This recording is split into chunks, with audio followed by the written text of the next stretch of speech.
Turn your Bibles to the historical book called Nehemiah. நெகமியா என்பதான புஸ்தகத்திற்கு உங்கள் வேதங்களை திருப்பிக் கொள்ளுங்கள். 1ஆம் அதிகாரம் வசனம் 1, 2, 3 ஆகிய வசனங்களை அடியேன் தமிழ் மாத்திரை இப்போதைக்கு நான் வாசிக்கிறேன்.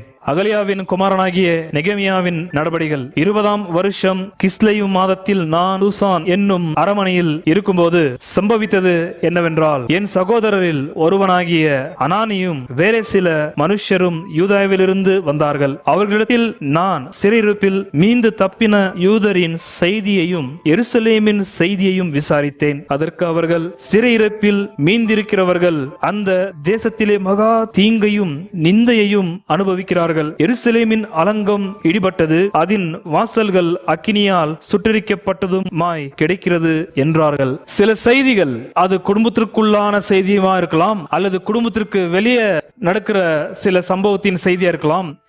சில குறிப்பிட்ட செய்திகள் நம்முடைய இருதயத்திலே கலங்கத்தை ஏற்படுத்துகிறது. நாம் அந்த செய்தியை கண்டு அழுகிறோம், கண்ணீர் விடுகிறோம், தூக்கம் கெட்டு போகிறது, பசி எடுப்பது கிடையாது, தாகம் எடுப்பது கிடையாது. அந்த ஒரு செய்தி நம்மை ஒரு மாதிரி வெளிச்சமில்லாத அந்தகாரத்தில் இருக்கிறது போல நம்மை கொண்டு போய் விடுகிறது. ஏன் சில செய்திகள் நம்மை தொந்தரவு செய்கிறது? Why do you think some news that causes you dismayed? Why? எந்த செய்தியாகவும் இருக்கலாம்.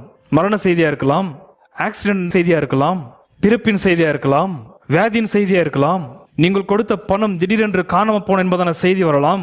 எந்த துர்செய்தியா இருக்கலாம். எதற்காக செய்தி நம்மை கலங்கப்படுத்தி அழுகைக்குள்ளாகவும், அந்த அழுகை நமக்கு பசியை ஏற்படுத்துவது கிடையாது, தாகத்தை ஏற்படுத்துவது கிடையாது, தூக்கத்தை கெடுக்கும், நம்மை நாம் யார் என்பதான அடையாளமே இல்லாத அளவுக்கு இருளில் கொண்டு போய் நிறுத்துகிறது சில குறிப்பிட்ட செய்திகள்.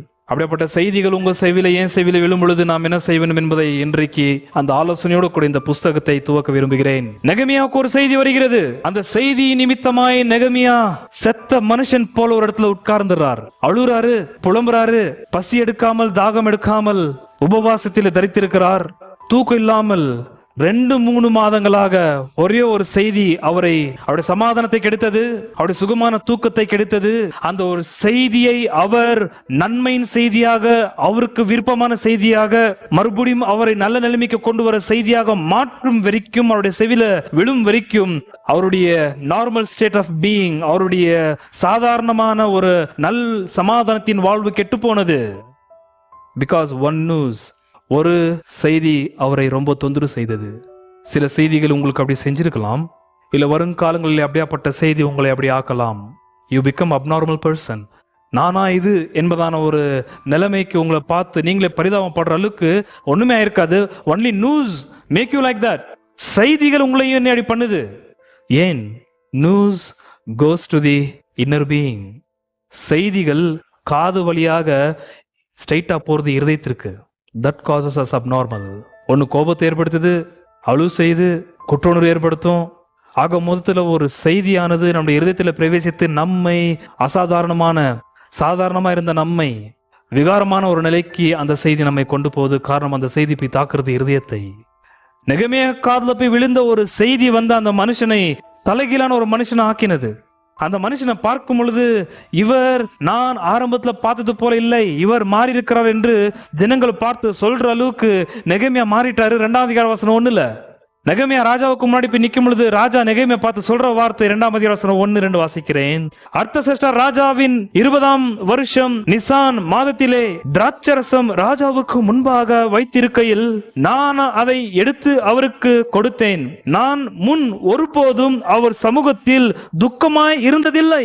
அப்பொழுது ராஜா என்னை பார்த்து, நீ துக்கமாக இருக்கிறது என்ன? உனக்கு வியாதி இல்லையே, இது மனதின் துக்கமே ஒழிய வேறொன்றும் அல்ல என்றார். அப்பொழுது நான் மிகவும் பயந்து, ராஜா பார்த்தோன்னு சொல்ற, இவ்வளவு வருஷமா நீ எனக்கு முன்னாடி பானபாத்திரக்காரனா இருக்கிறாய், ஒருபோதும் நான் உன்னை பார்த்தது கிடையாது. எதற்காக இந்த அளவுக்கு உனக்கு துக்கம்? உன்னை பார்த்தா உனக்கு வியாதி வந்தது போல அல்ல, இது மனதின் துக்கம், இருதயத்தின் துக்கம். ஏதோ ஒரு செய்தி, piece of information, தகவல் உன்னை இந்த அளவுக்கு ஆக்கி இருக்கிறது. What is it? நெகமியாவுடைய காதுல விழுந்த அந்த பயங்கரமான செய்தி அவரை ஒரு மோசமான நிலைமைக்கு கொண்டு போவதற்கான காரணமா இருக்கிற அந்த செய்தி என்ன என்று சொல்ல வேண்டும் என்றால், நான் மேல்நோட்டமாக இதோட பின்னணி கொஞ்சம் உங்களுக்கு அப்படியே கதை போல சொல்லிடுறேன், அப்போ உங்களுக்கு புரியும். இல்லாவிட்டால் நெகேமியா காதில் விழுந்த செய்தி எப்படியாப்பட்ட செய்தி, ஏன் அந்த செய்திக்காக அவர் எதிர்பார்த்து கொண்டிருந்தார் என்பதை உங்களுக்கு புரிய வாய்ப்பில்லை. 1ஆம் அதிகாரத்தில் இருக்கிற சம்பவம் 586 ஆண்டுல நெபுகத்நேசார் என்பதான ராஜா எருசலேமை முத்திக போட்டு, எருசலேம் முழுக்க பாத்தீங்கன்னாக்கா மதில்களால் சுவரால் வால் கட்டப்பட்டிருந்தது. அப்பொழுது அந்த மதிலை 3 வருஷம் முத்திக போட்டு அதை இடித்து உள்ள புகுந்து தேவாலயத்தை சுட்டெரித்து அங்க இருக்க மரச்செடி கொடிகள் எல்லாம் வெட்டி சாய்த்து அங்க இருக்கிற பெரிய பெரிய அதிகாரிகள் பொலிட்டிஷியன்ஸ் உடைய அரண்மனைகள்லாம் சுட்டெரிக்கப்பட்ட மதில். அதுக்கப்புறம் 537 கோரஸ் என்பதான ராஜா, எஸ்ரா புஸ்தகத்தை நாம் துவக்கியது உங்களுக்கு ஞாபகம் நினைக்கிறேன். 1ஆம் அதிகாரத்தில் 537 கோரஸ் மறுபடியும் பாபிலோனுக்கு கொண்டு போகப்பட்ட அந்த இஸ்ரவேலரை எருசலேமுக்கு அனுப்பி எருசலேமில் இருக்க தேவாலயத்தை கட்டுவதற்காக அவன் எல்லா விதமான உதவிக்கான பொருள்களையும் ஆட்களையும் அதிகாரத்தையும் அனுப்புகிறான். அப்படி 516-15 தேவாலயம் கட்டப்பட்டது. 486 இருந்து 464 வரைக்கும் எக்ஸக்சீஸ் என்பதான ஒரு ராஜா வந்தான். கோரஸ் தரியு முடிந்த பிறகு எக்ஸக்சீஸ். அந்த ராஜாவுடைய காலகட்டத்தை தான் எஸ்தர் புஸ்தகம் வருகிறது. நெகமியா எஸ்ரா உடைய காலகட்டத்திற்கு முந்தி நடந்தது எஸ்தர். ஆக்சுவலி இங்க புக் வர வேண்டியது எஸ்தர் புக் வர வேண்டியதா இருந்தது. ஆனால் நெகமியா புஸ்தகத்தை போட்டார்கள். நெகமியா ஆன பிறகுதான் நம்மளுக்கு எஸ்தர் புஸ்தகம் வருகிறது. என்றால் சரித்திர வண்ணமாகவே நாம் அங்க பார்க்க வேண்டியது எஸ்ரா புஸ்தகத்திற்கு முந்தி வர வேண்டியது எஸ்தர். ஆனால் கோரஸுடைய கட்டளையும் எஸ்ராவுடைய சம்பவமும் தேவாலய கட்டப்படுறதும் எல்லாத்தையும் ஒரே குரோனாலஜிக்கலா கொண்டு போனபடியால் நடுவுல எஸ்தர் அவர் தேவாவியனவர் வைக்கவில்லை. எஸ்தர் நெகமியா புஸ்தகத்திற்கு அப்போ வருகிறது. ஆனால் 464 அர்டக்செக்சிஸ் என்பதான இன்னொரு ராஜா வருகிறான். அந்த 464 அர்டக்செக்சிஸ் என்பதான இன்னொரு ராஜா வரும் பொழுது 458 எஸ்ரா வருகிறார். அதுக்கப்புறம் நம்ம நெகமியா புஸ்தகத்தை துவக்கும் பொழுது 445. சோ எஸ்ராவுக்கும் நெகமியாவுக்கும் நடுவில் இருக்கிற காலாவதி எவ்வளவு? ஏறக்குறைய 12 13 வருஷம். நெகமியா எருசலேமுக்கு போகும் பொழுது எஸ்ராவோட இருக்கிறாரு. ஏன்னா எஸ்ரா வந்து 458 13 வருஷத்துக்கு முன்னாடி. அதுக்கு மேல நடந்தது எஸ்தருடைய சம்பவம். எஸ்தர் சம்பவத்துக்கு முந்தி நடந்தது தேவாலய கட்டுறது கோரஸ் ஆட்கள் அனுப்பின சம்பவம். இந்த 464 இருந்து நெகமியாவோட 445 ஏறக்குறைய 20 வருஷத்துக்குள்ள ஒரு சம்பவம் நடந்திருக்குது. என்ன சம்பவம் தெரியுமா? 586 இடிக்கப்பட்ட அந்த வால் இருக்கு தெரியுமா, நெபுகத்நேசர் இடிச்சது. 464 இருந்து பிடித்து 445 நெகமியா காலகட்டத்துக்கு நடுவில் இருக்கிற அந்த ஏதோ ஒரு காலாவதியில் என்ன இருக்குதுனாக்கா, மறுபடியும் யூதர்கள் தேவாலயத்தை கட்டி முடிஞ்ச பிறகு சில ஆண்டுகள் தான் அப்புறம் எருசலேமுடைய வால் கட்டுவதற்காக யூதர்கள் ஈடுபட்டார்கள். ஆனால் அந்த எருசலேமுடைய வால் கட்ட துவக்கப்பட்ட நாளில் அங்கிருந்த விரோதிகள், யூதர்களை வெறுக்கிறவர்கள் மறுபடியும் அர்டக்செக்சிஸ் என்று சொல்ல போற நெகமியா காலகட்டத்தில் இருக்கிற ராஜா, எஸ்ராவுடைய காலகட்டத்தில் இந்த ராஜா 664 இருந்து அவருடைய காலம் துவக்கப்படுது. அந்த ராஜா என்ன பண்றாரு? ஒரு நிருபத்தை எழுதுகிறார். அந்த நிருபம் ஏற்கனவே எஸ்ரா நமக்கு தெளிவாக கொடுத்திருந்தார். எஸ்ரா புஸ்தகம் 4ஆம் அதிகாரம். ப்ளீஸ் டர்ன் தேர். குறிப்பிட்ட வசனத்தை வாசிக்கிறேன் கொஞ்சம் உங்களுக்கு பின்னணி தெரிவதற்காக. எஸ்ரா சாப்டர் 4 11 வாசிக்கிறேன். அவர்கள் அர்த்தசஷ்டா என்னும் ராஜாவுக்கு அனுப்பின மனுவின் நகலாவது, நதிக்கு இப்புறத்தில் இருக்கிற உமது அடியார் முதலானவர்கள் அறிவிக்கிறது என்னவென்றால், உம்மிடத்திலிருந்து எங்களிடத்திற்கு வந்த யூதர் எருசலேமிலே கூடி கலகமும் பொல்லாப்புமான அந்த பட்டணத்திற்கு அஸ்திபாரங்களை இணைத்து அதன் மதில்களை எழுப்பி கட்டுகிறார்கள் என்பது ராஜாவுக்கு அறியலாவதாக. வால் கட்டிட்டு இருக்கிறாங்க. தேவாலயம் கட்டப்பட்டது, அதுக்கு பிரச்சனை வந்துச்சு. அப்படியே 515 16 கட்டி முடிச்சிட்டாங்க. இது நடக்கிற சம்பவம் 464 இருந்து 445 நடக்கிற சம்பவம். இது ராஜாக்கு லெட்டர் எழுதுறாங்க. இந்த மாதிரி வால் கட்டிங்கிறாங்க. ராஜா, உம்மிடத்திலிருந்து வந்த யூதர்கள் நீர் வால் கட்டுவதற்காக அனுமதி கொடுத்தீரா என்பதான கேள்வி கேட்கிறாங்க. சைரஸ் எதுக்கு மாத்திரம் அனுமதி கொடுத்தாரு? தேவாலயம் கட்டுவதற்கு, எருசலேமுடைய வால் கட்டுவதற்காக அல்ல. யூதர்கள் வால் கட்டுற வேலையில ஈடுபட்டார்கள். நன்றாக கவனிக்கணும். 13 இப்போதும் இந்த பட்டணம் கட்டப்பட்டு அலங்கங்கள் எடுப்பிக்கப்பட்டு தீர்ந்தால் அவர்கள் பகுதியையும் தீர்வையையும் ஆயத்தையும் கொடுக்க மாட்டார்கள். அதனால ராஜாக்களின் வருமானத்திற்கு நஷ்டம் வரும் என்று ராஜாவுக்கு அறியலாவதாக என்று சொல்லி அர்த்தசஷ்டா நியூஸ் போன என்ன சொல்றது, ராஜா கொடுக்குறாரு பாருங்க. இப்போ ஒரு பெரிய டிகிரி 21-23 அதே 4ஆம் அதிகாரம் 21, 22, 23. இப்பொழுதும் நம்மிடத்திலிருந்து மறு உத்தரவு பிறக்கும் வரையும் அந்த மனிதர் அந்த பட்டணத்தை கட்டாமல் நிறுத்திவிடும்படி கட்டளையிடுங்கள். என்ன சொல்ற ராஜா? அந்த கட்டக்கூடாது எதை வால். இந்த செய்தி அர்த்தசஷ்டாக்கு அர்த்தசஷ்டி ராஜா கிட்ட போது ராஜா ரிட்டர்ன் பண்றாரு, வால் கட்டுவதை நிறுத்தவை என்பதான ஒரு டிகிரி கட்டளை பிரகடனை அங்கிருந்து வருகிறது. 22 இதிலே நீங்கள் தவறாதபடி எச்சரிக்கையா இருங்கள், ராஜாக்களுக்கு நஷ்டமும் சேதமும் வரவேண்டியது என்ன என்று எழுதி அனுப்பினான். 23 ராஜாவாகிய அர்த்தசஷ்டாவுடைய உத்தரவின் நகல் நெகுமுக்கும் கணக்கனாகிய சிம்சாய்க்கும் அவர்கள் வகையாவருக்கும் முன்பாக வாசிக்கப்பட்ட போது அவர்கள் தீவிரத்துடனே எருசலேமில் இருக்கிற யூதரிடத்திற்கு போய் பலவந்தத்தோடும் கட்டாயத்தோடும் அவர்களை வேலையை செய்யாதபடிக்கு நிறுத்தி போட்டார்கள். புரிஞ்சுதா? இது எப்ப நடந்திருக்கணும்? 464 இருந்து 445 நடக்கணும். எனக்கு 445 இருந்து தான் நெகமியா புஸ்தகத்தின் ஆரம்பம். இருக்கிற 19-20 வருஷத்துக்குள்ள எப்பயும் நடந்திருக்கணும் இது. இப்போ நெகமியா எந்த செய்தியை கேட்கிறாரு தெரியுமா? இந்த செய்தியை தான் கேட்கிறாரு. ஏன்? இதே அர்த்தசஷ்டஸ் என்பதான ராஜாவுக்கு நெகமியா கப்பேரர். 1ஆம் அதிகாரம் நெகமியா இப்ப திருப்பிக் கொள்ளுங்கள். நெகமியா 1ஆம் அதிகாரம் வசனம் 11 கடைசியில் வருது பாருங்க. நான் ராஜாவுக்கு பான பாத்திரக்காரனாய் இருந்தேன். இந்த பான பாத்திரக்காரன் என்பது சாதாரணமான ஊழியம் கிடையாது ராஜாவுக்கு. எந்த ராஜாவுக்கு? 2ஆம் அதிகாரம் 1 அர்த்தசஷ்டா ராஜா. எந்த அர்த்தசஷ்டா? எந்த அர்த்தசஷ்டஸ் அர்த்தசஷ்டா மதிலை கட்டாதபடிக்கு நிறுத்துங்கள் என்பதான நிருபத்தை நகல் அனுப்பினார் தெரியுமா? அதே ராஜா தான் இவரு. புரிஞ்சுதா? இந்த கப்பேரர் என்பதான ஊழியம் சாதாரணமான ஊழியம் கிடையாது, நெகமியாவுடையது. சில பேர் சொல்றாங்க இதுக்கு முன்னாடி எஸ்தர் அம்மா தான் இந்த அர்த்தசஷ்டஸ் ராஜாவுடைய அப்பாவாகிய எக்ஸெக்சிஸ் என்பதான ராஜாவை திருமணம் பண்ணி எஸ்தர் புஸ்தகத்தை ஞாபகம் இருக்குதா? சோ எஸ்தர் அம்மாவுடைய ஒரு ரிக்வெஸ்ட் அல்லது ரெக்கமெண்டேஷன்ல தான் நெகமியாவுக்கு அந்த ஒரு போஸ்ட் கிடைச்சிருக்கிறதா சில பேர் சொல்றாங்க. இருக்கலாம், தெரியாது. இந்த கப்பேரர் என்பதான ஊழியம் சாதாரணமான ஊழியம் கிடையாது. இது ராஜாவுடைய உயிருக்கு சம்பந்தப்பட்டது. இது ராஜா புசிக்கிற பானம், அப்பப்போ குடிக்கிற திராட்சரசம், அந்த விஷம் ஏதாவது கலந்திருந்தால் அது ராஜாவோட உயிர்க்கே ஆபத்து.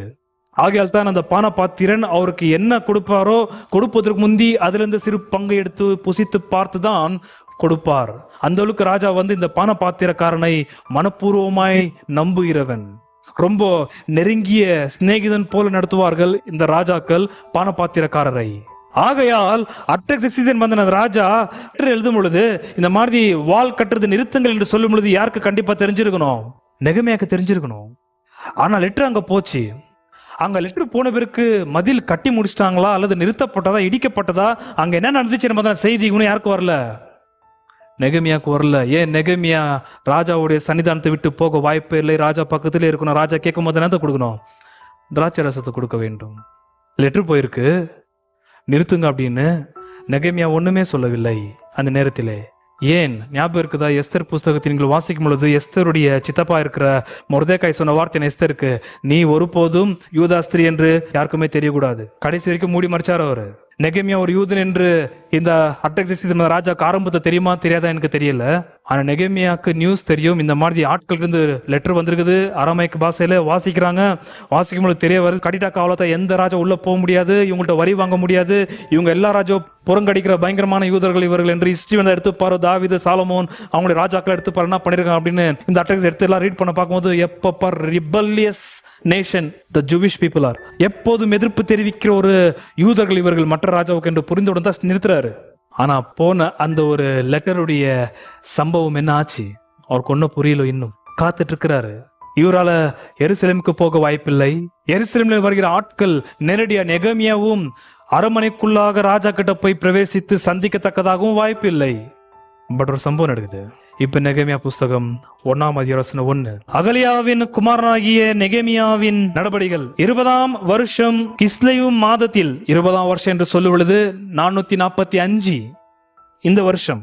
அப்ப 445க்கு பின்னாடி 464 இருந்து நடக்கிறதா அந்த சம்பவம். மதில் கட்டுற வேலை எவ்வளவு வருஷம் ஆச்சுன்னு தெரியல. ராஜா எப்ப லெட்டர் கொடுத்தாருன்னு தெரியல. சில பேர் சொல்றாங்க இது 445னாக்கா ஒரு 2 அல்லது 3 வருஷத்துக்குள்ளதான் அந்த சம்பவம் நடந்திருக்குன்றாங்க. ரொம்ப ஷார்ட்டா கிட்டியே 46 இருக்கலான்றாங்க, 47 இருக்கலான்றாங்க. இருக்கலாம். பார்த்துட்டு இருக்கிற செய்தி எருசலேம் என்ன ஆச்சு அந்த டேட் குறிப்பிடுறது ரொம்ப முக்கியமான டேட். அது அகலியாவின் குமாரனாகிய நெகமியாவின் நடபடிகள் 20ஆம் வருஷம் கிஸ்லேயு மாதத்தில். கிஸ்லேயு மாதம்னாக்கா நம்முடைய கேலண்டர்ல வந்து நவம்பருடைய லாஸ்ட் வீக், டிசம்பருடைய முதல் 3 வீக். 20ஆம் வருஷம் கிஸ்லேயு மாதத்தில் நான் சூசான் என்னும் அரமனையில் இருக்கும் போது, இவர் எங்க இருக்கிறாரு? சூசான். எஸ்தர் புஸ்தகத்துல அந்தமாங்க இருந்தாங்க. அந்த காலகட்டம் எங்க? எக்பட்டனா அண்ட் சூசான். இது எங்க நடக்குது? எஸ்ராவும் ஜெருபாபேல் என்று சொல்லப்படுற சைரஸ் கோரஸ் அனுப்பும் பொழுது அவங்க எங்க இருந்தாங்க? பாபிலோன்ல இருந்தாங்க.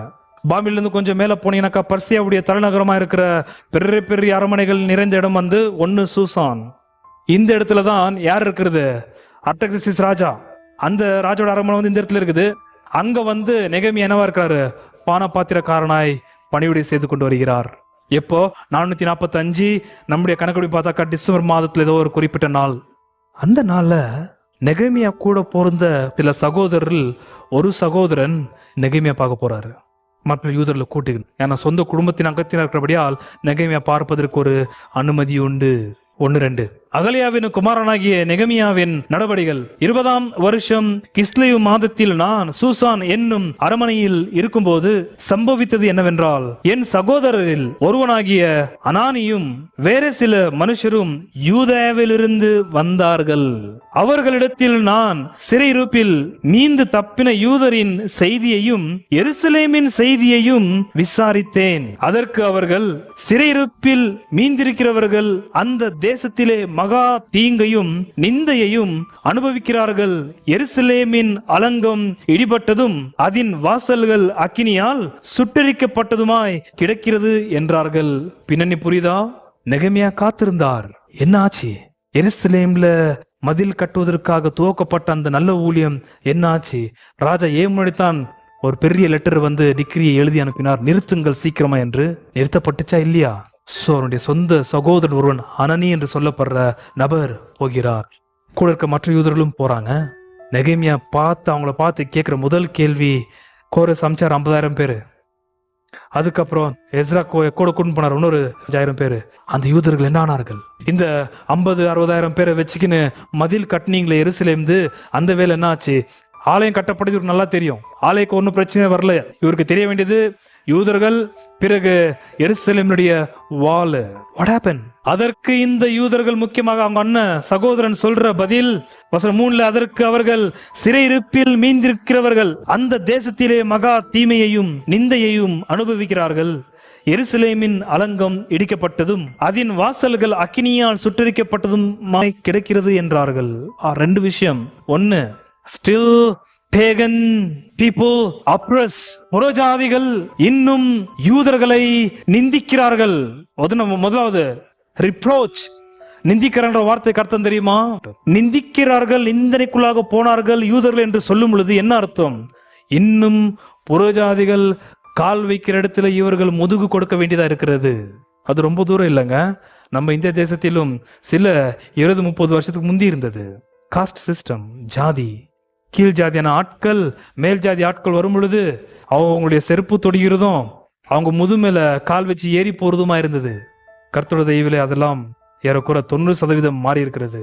ஆனா இன்னும் ரிமோட் பிளேஸ்ல வந்து அந்த ஜாதிக்கு அடுத்த பிரச்சனை இருந்தான் இருக்கிறது. அது சில படங்கள் எடுத்து காண்பிக்கிறார்கள் சில கம்யூனிஸ்ட் ஆட்கள்.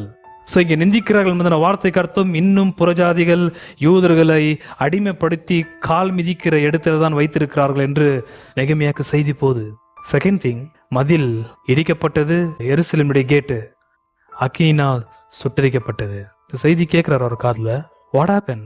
What did this news to to him? இந்த செய்தி அவர் என்ன பண்ணுச்சு? வசனம் 4, இந்த வார்த்தைகளை கேட்டபோது நான் உட்கார்ந்து, ஃபர்ஸ்ட் உட்கார்றாரு, நான் உட்கார்ந்து அழுது சில நாளாய் துக்கித்து உபவாசித்து மன்றாடி பரலோகத்தின் தேவனை நோக்கி.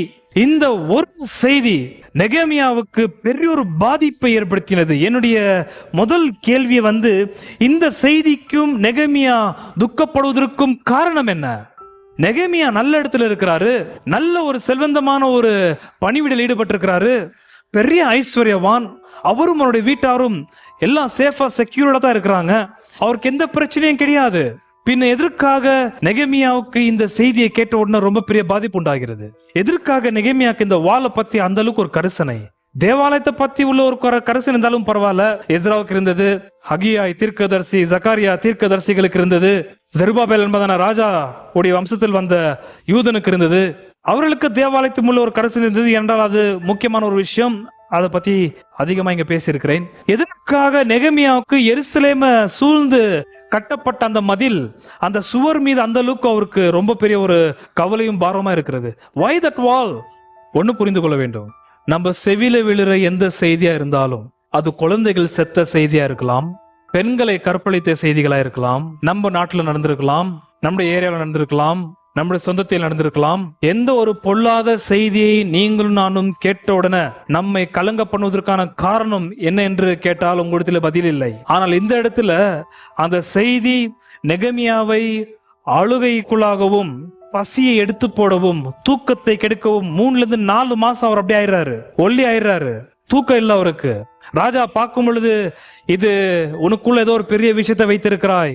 ஏன்னா அவர் அந்த பான பாத்திரக்காரனை கொடுக்கும் பொழுது ஒருவேளை விஷ கலந்த சம்பவம், என்னை கொள்வதற்கு ஏதுவான ஒரு திட்டம் நடந்து கொண்டு அந்த பயத்தை இருக்கிறானா என்பதான விஷயமும் அவருக்கு தோன்றிருக்குமோ என்பதான பயம்தான் நெகமியாக்கு உண்டாயிடுது. 2 பயந்தேன்.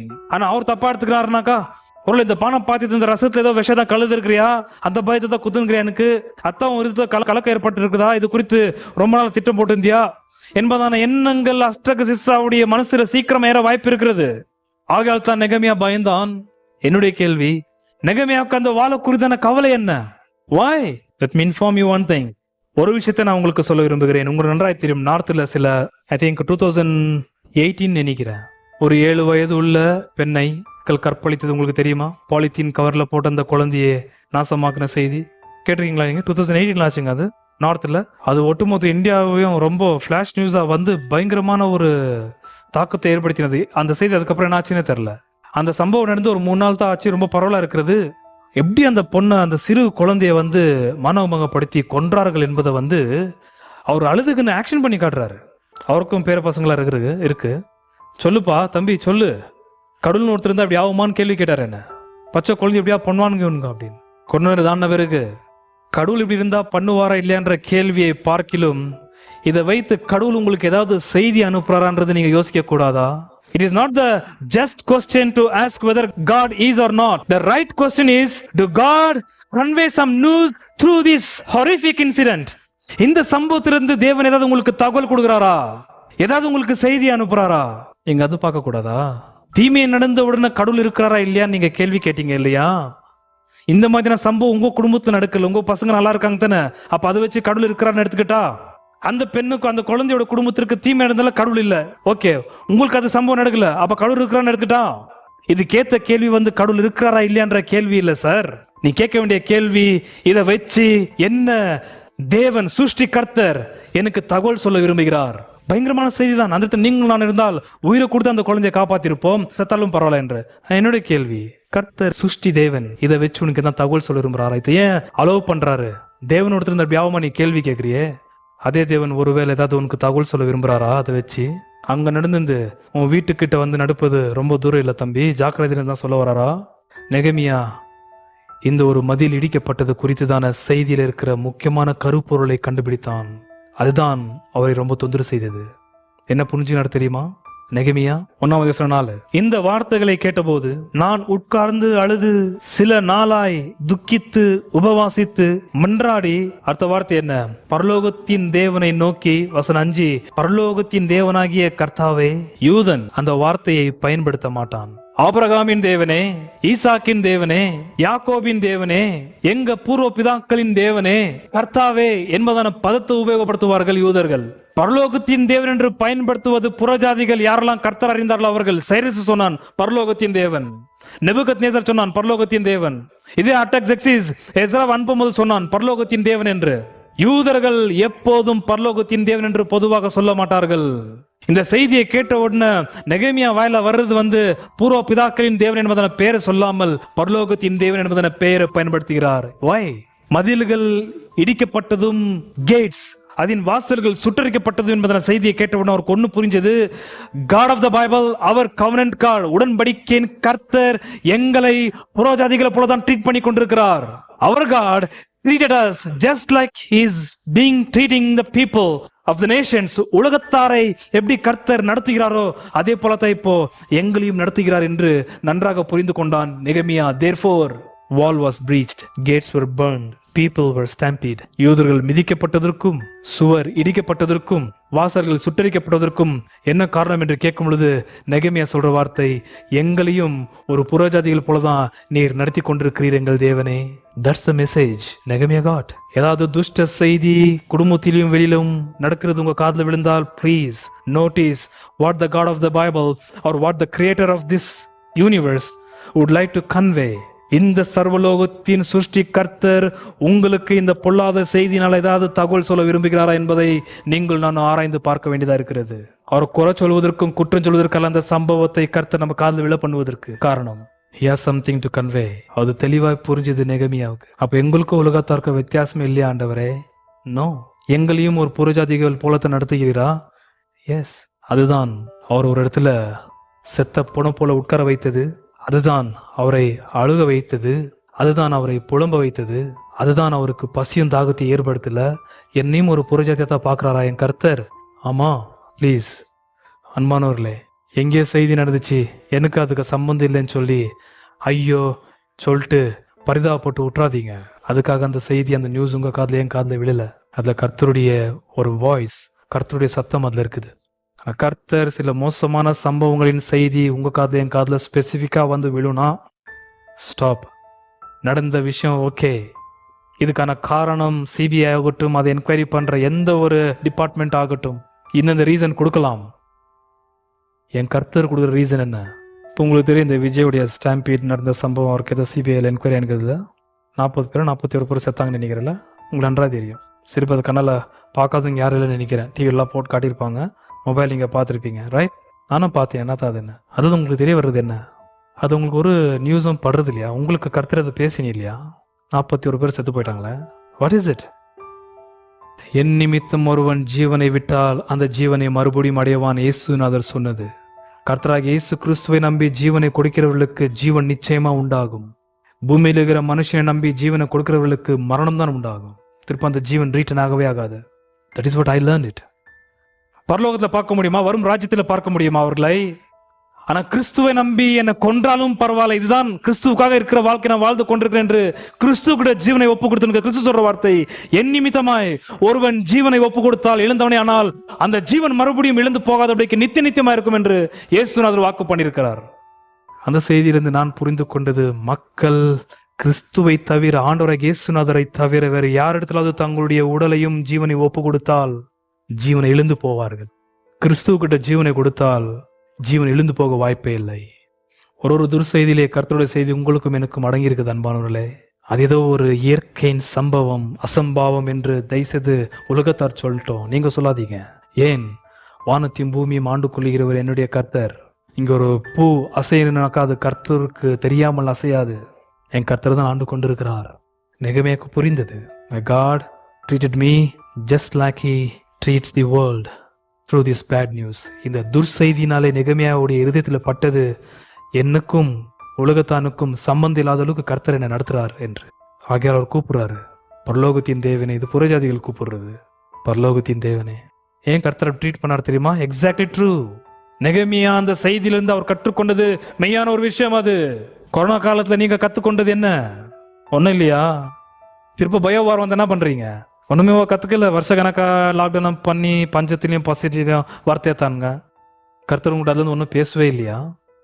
எதுக்காக கர்த்தர் யூதர்களை, அது நெகமியா ஏன்னா தான் பரிசுத்தவானா இருந்தும் ராஜாவுடைய பான பாத்திரக்காரனா இருக்கிறதுனால கர்த்தரை உயர்த்தி வைத்திருக்கிறார், கர்த்தரை நல்லா வச்சிருக்காருன்னு அந்த அப்படி சொல்லல. நீங்களும் நான் அப்படி சொல்லியிருப்போம். அந்த யூதர்கள் சரியில்லை, அதனால தான் அவங்களுக்கு அந்த பாடு. அந்த விசுவாசி சரியில்லை, அதனால தான் அப்படி இருக்கிறான். இந்த விசுவாசி, இந்த லேடி சரியில்லை, அதனால தான் அது அப்படிங்குது. நானும் என்ன பண்றேன் அப்படிங்கிறேன், நானா சூப்பர் பெட்டரா இருக்கிறேன், நான் எனக்கு எந்த ப்ராப்ளம் கிடையாது. You got some news in which you will find the voice of the Lord. கர்த்தருடைய சத்தமும் காதுல நீ பார்க்குற பேட் நியூஸ்ல அடங்கி இருக்குது அன்பானவர்களே. அவனு நான் பெட்டரா இருக்கிறேன்னு சொல்லிட்டு கம்பேரிசன் பண்ணுவதற்காக அல்ல அந்த பேட் நியூஸ் வந்தது. சில பேருக்கு அந்த கெட்ட புத்தி இருக்குது.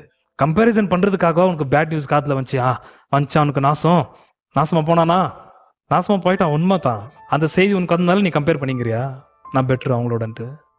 சில பேர் நினைச்சுக்கணும், அது நான் பண்ண பாஸ்டெல்லாம் மறந்து போயிடுச்சு, அது மண்ணோட மண்ணா. நோ, மற்றவங்க பண்ணா உனக்கு தப்பா தெரியுது. அதே மோசமான வேலைங்க நீயே செஞ்சிருக்கிற, செய்யணுன்ட்டு உள்ள துடிச்சிருக்குது, சந்தர்ப்ப கிடையாது செய்யாம இருந்திருக்கிற. அதுக்காகவும் அந்த செய்தி உன் காதுல வந்துச்சு. கம்பேர் பண்றதுக்கும் செய்தி வந்து அவங்கள பார்த்து மிதிக்கிறதுக்குமா உனக்கு காதுல வந்தது செய்தி? அன்பானவர்களே, எந்த காரணத்தை கொண்டு பேட் நியூஸ் கேட்ட உடனே கம்பேர் பண்ற ஒரு முட்டாள்தனமான எண்ணங்களை நீக்குங்கள். அந்த குடும்பம் அப்படித்தான், என் குடும்பம் பாரு எப்படி இருக்குது, உன் குடும்பம் நாளைக்கு என்ன ஆகுது நீ பார். இல்ல உன் குடும்பம் இந்த சம்பவம் கேட்டியே, அந்த சம்பவத்துக்கு முன்னாடி உன் குடும்பம் அந்த மாதிரி நிலைமையில தான் இருந்தது. கொஞ்சம் ஞாபகப்படுத்திக்கணும் அன்பானவர்களே. எப்படி இருந்தோம், கர்த்தர் நம்மளை எப்படி காப்பாற்றி வந்துக்கிறாரு. சோறு தண்ணி இல்லாம இருந்தோம், போட்க துணி இல்லாம இருந்தோம், இதெல்லாம் கர்த்தர் பார்த்து இரக்கம் பாரடிங்களை காப்பாற்றி வந்துக்கிறாரு. அதே நேரமில்ல பாவம் ஏதோ ஒரு குடும்பம் உழுதுக்குது. அதுல இருந்து உங்களுக்கு என்ன புரிய, கர்த்தர் என்ன அந்த செய்தியிலிருந்து சொல்ல வரான்னு உங்களுக்கு பகுத்தறிகிற புத்தி இல்ல. Bad news has the voice of the lord. துர்செய்தியிலே கர்த்தருடைய சத்தம் இருக்கும் எப்போதும். அது எனக்கும் உங்களுக்குமான அது விஷயம். எரேமியா அதுக்கப்புறம் எடுக்கிற ஜெபம் அந்த நியூஸை வந்து பேட் நியூஸ் எப்படி குட் நியூஸ் ஆக்குறாரு பாருங்க. எனக்கு ரொம்ப பிடிச்ச விஷயம் அது. நமக்கு காதுல வருகிற கெட்ட செய்தியை நல்ல செய்தி ஆக்குவதற்காக தான் கர்த்தர் அதுல ஒரு சத்தத்தை வைத்திருக்கிறார். அது நல்ல செய்தியா மாத்தி ஆகணும். அதை மாத்திர வரைக்கும் தூக்கத்தை கொடுக்க கூடாது. யாருக்கு நடந்து போச்சு, எனக்கேனா உனக்கு நடந்தா பண்ற. நெகமியா என்பதன வார்த்தைக்கு அர்த்தம் நகம் என்பதன வார்த்தைக்கு அர்த்தம் பிரீத் ஸ்ட்ராங்லி. யாவே என்பதன வார்த்தைக்கு அர்த்தம் லார்ட். லார்ட் பிரீத் ஸ்ட்ராங்லி என்பதன வார்த்தைக்கு அர்த்தம் நெகமியா என்பதன வார்த்தைக்கு அர்த்தம். அதனால தான் நம்ம தமிழ்ல கர்நாடிக் லாங்குவேஜ்ல பாத்தீங்கன்னாக்கா அந்த எப்ரே வார்த்தை அப்படியே கரெக்டா பொருந்தும். நகமாயா என்பதன எப்ரே வார்த்தைக்கு அர்த்தம் அப்படியே நெகமியா தமிழ்ல வருது, கன்னடம் எப்படி வருது நெகமியா. அந்த நகம் அந்த வார்த்தை அப்படியே சத்தம் அப்படியே வரும், டர்ம்ஸ் வாய்ஸ் இன்டோனேஷன். பட் இங்கிலீஷ்ல அது வர்றது கிடையாது. அந்த வார்த்தைக்கு அர்த்தம் என்ன தெரியுமா? God breathes strongly. அதாவது கர்த்தர் தம்முடைய ஆவியானவரை அனுப்புறது குறித்து சொன்ன வார்த்தை என்ன? நான் போய் இன்னொரு தேற்றவாளனை உங்களுக்காக அனுப்புவேன். அப்ப இந்த வார்த்தைக்கு அர்த்தம் என்ன தெரியுமா? கர்த்தர் தேற்றுகிறார். God Lord comforts. அந்த பேருடைய நெகமியாவுக்கு கர்த்தருடைய கம்ஃபர்ட்ஸ் இப்ப இல்லை, நோ கம்ஃபர்ட். ஆகையால் இதற்கு முந்தி நீங்கள் கேட்ட எந்த பேட் நியூஸ் இருந்தாலும் please get the voice of the Lord. Beware. This is what the world, this is what the Satan, this is what the sin, this is what the temptation, this is what the natural calamities, this is what the animal. மிருகனா இப்படிதான், இயற்கைனா இப்படிதான், பிசாசனா இப்படிதான், உலகத்தின் ஆட்கள்னா இப்படிதான், பாவனா இப்படிதான், எல்லாத்தையும் கர்த்தர் புரிய வைக்கிறார். அந்த நியூஸ் கேட்கும் பொழுது யாருக்கு சம்பவம் உண்டாச்சோ அவங்களே காப்பாற்றுவதற்கு முயற்சி செய்ய வேண்டும். அது எனக்கு நேராதபடிக்கும் ஜாக்கிரதையா இருக்க வேண்டும். Make the news upside down. அந்த ஒரு தப்பான செய்தியை தலைகீழா மாற்ற வேண்டும். அதனால கம்பேர் பண்றதை தயவு செய்து விசுவாசிகளே இதோட நிறுத்துங்கள். என்ன பார், நான் எப்படிங்கிறேன்லாம் பேசாதீங்க. நீ எப்படிங்கிற ஒன்று நீ பார் அப்படியும் சொல்ல வேண்டாம். யாராவது நம்முடைய பார்வைக்கு ரொம்ப மோசமான நிலையில இருந்தால் நீங்கள் நானும் அந்த செய்தியை கண்டு கர்த்தருக்கு முதலாவது கவனம் செலுத்தி என்னாண்டவர் பேசுகிறீர், ஏன் இந்த ஒரு மோசமான காட்சி என் கண் முன்னாடி, மேக் இட் அப்சைட் டவுன். அதை சரி செஞ்சுதான் ஆகும். தேவ சித்தம் நிறைவேற என்னையும் ஒப்படைக்கிறே. தேவ சத்தம் என்னுள்ளம் பலமாக தோனிக்குதே. தேவ சித்தம் நிறைவேற என்னையும் ஒப்படைக்கிறேன். தேவ சத்தம் என்னுள்ளம் பலமாக தோனிக்குதே. முட்களுக்குள் மலர்கின்றதோர் மக்களை கவரும் லீலி புஷ்பம் போல். முட்களுக்குள் மலர்கின்றதோர் மக்களை கவரும் லீலி புஷ்பம் போல். என்னையுமே தம் சாயலாய் என்றென்றும் உருவாக்குவான். என்னையுமே தம் சாயலாய் என்றென்றும் உருவாக்குவார். தேவ சித்தம் நிறைவேற என்னையும் ஒப்படைக்கிறேன். தேவ சத்தம் என்னுள்ளம் பலமாக தோனிக்குதே. பொன்னை போல புடமிட்டாலும் பொன்னாக விளங்குவேன் என்றென்றுமே. பொன்னை போல புடமிட்டாலும் பொன்னாக விளங்குவேன் என்றென்றுமே.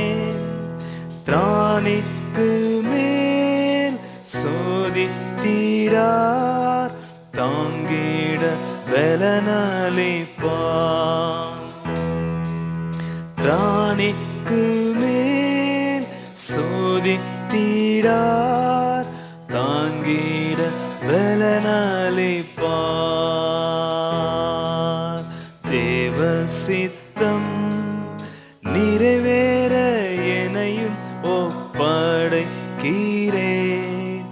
தேவ சத்தம் என்னுள்ளம் பலமாக தோணிக்கிறேன். அத்திமரம் துளிர் விடாமல் ஆஸ்திகள் அழிந்து நஷ்டம் வந்தாலும், அத்திமரம் துளிர் விடாமல் ஆஸ்திகள் அழிந்து நஷ்டம் வந்தாலும், கர்த்தருக்குள் சந்தோஷமாய் நித்தமும் மகிழ்ந்திடுவேன்.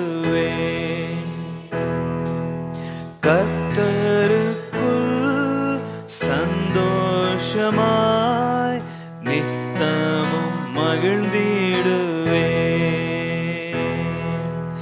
தேவ சித்தம் நிறைவேற என்னையும் ஒப்படைக்கிறேன்.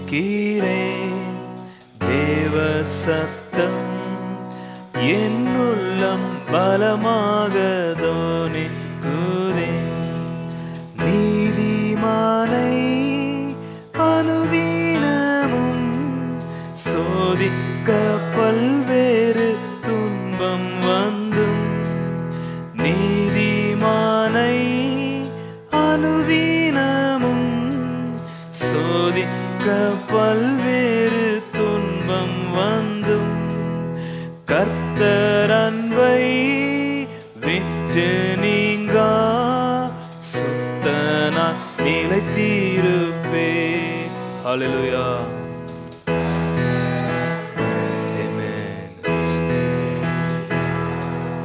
சுத்தனாய் நிலைத்திருப்பேன். தேவ சித்தம் நிறைவேற என்னையும் ஒப்படைக்கிறேன். தேவ சத்தம் என்னுள்ளம் பலமாக